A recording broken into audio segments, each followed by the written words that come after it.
a crown, a skull, a blur of color, chaos, and pain. He wrote on walls. He painted on doors. He scrawled in rage, in rhythm, in desperation. This is Jean-Michel Basquiat. Not just an artist, not just a prodigy, a voice that roared from the cracks of New York City. His art was wild, raw, electric.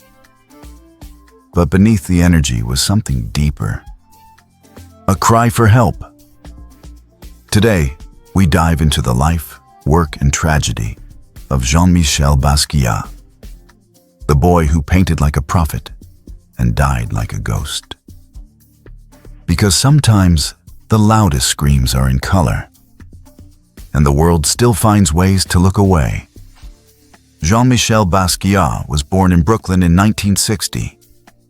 His mother was Puerto Rican, his father Haitian. He spoke French, Spanish, and English by the age of 4. His mother took him to museums, encouraged his creativity. His father disciplined him harshly. By the time he was a teenager, his family had splintered. His mother was institutionalized. Jean-Michel ran away. He slept on park benches. He painted on walls. He became Samo, his graffiti tag, his alter ego, his rebellion. Samo stood for same old shit. A mantra, a prophecy, a complaint. He scrawled poetry across Soho. Samo as an escape clause. Saimo as an end to mind-wash religion. Art was not decoration. It was declaration. In 1980, Basquiat exploded onto the New York art scene. He was black, young, untrained, and unmistakably brilliant. His work merged words, symbols, cartoons, anatomy, jazz, saints, and saints in disguise. He painted with urgency, with the panic of someone trying to say everything before it was too late.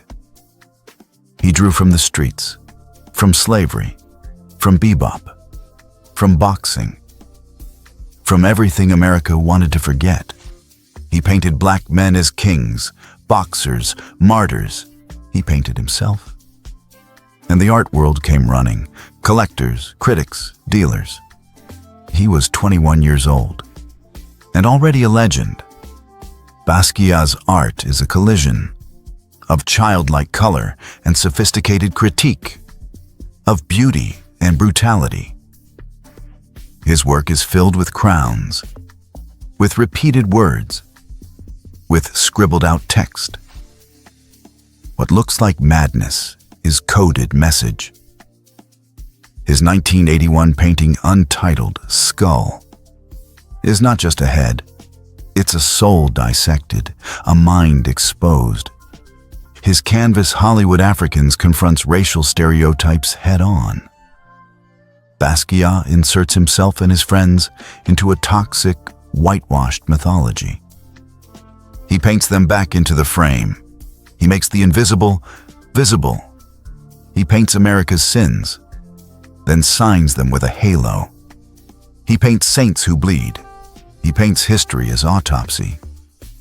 In 1983, Basquiat met Andy Warhol. They were opposites. Warhol was cold, calculated, established. Basquiat was raw, explosive, new. They became close. They painted together. Basquiat idolized Warhol. Warhol, in turn, admired Basquiat's energy. But the collaboration was controversial. Critics dismissed their joint work as gimmick. Some said Warhol used Basquiat. Others said Basquiat sought legitimacy. What we do know, after Warhol's death in 1987, Basquiat unraveled. He felt abandoned, and the scream in his paintings got louder. Fame came fast. But fame is not freedom.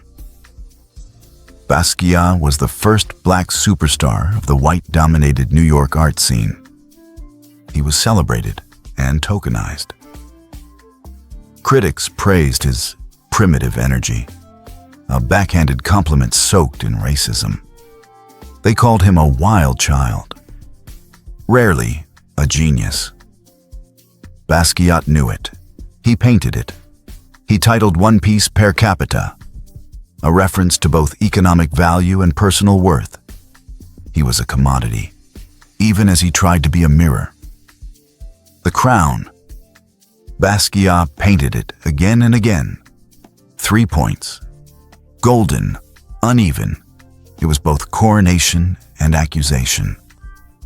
A reminder that black men had been kings and were still being crucified. The skull. It was not just death. It was interiority, psychology, survival. He painted saints with X's for eyes, boxers with red gloves and broken teeth. He painted Malcolm X, Charlie Parker, Sugar Ray Robinson. He painted himself, always on the edge of myth and memory. Basquiat used heroin to quiet the noise, to numb the pressure, to keep working. Friends say he felt surrounded, exploited, misunderstood. He wore Armani suits, but slept on the floor. He lived in luxury, but felt alone. He tried rehab. But the art world doesn't give grace. It devours. And he kept painting, more furiously than ever, as if he knew time was running out. Basquiat died of a heroin overdose at 27. The same age as Jimi Hendrix, Janis Joplin, Jim Morrison. His funeral was attended by hundreds, but the world moved on, or thought it did. His paintings, once dismissed, began selling for millions, now hundreds of millions. But what he was trying to say? Still too often ignored. Because his art wasn't just about pain, it was about injustice. It was about being black and brilliant in a world that only saw spectacle. It was about history screaming through skin. Jean-Michel Basquiat painted like he was running out of time. Because he was. He painted joy and horror, noise and silence. He painted himself into history.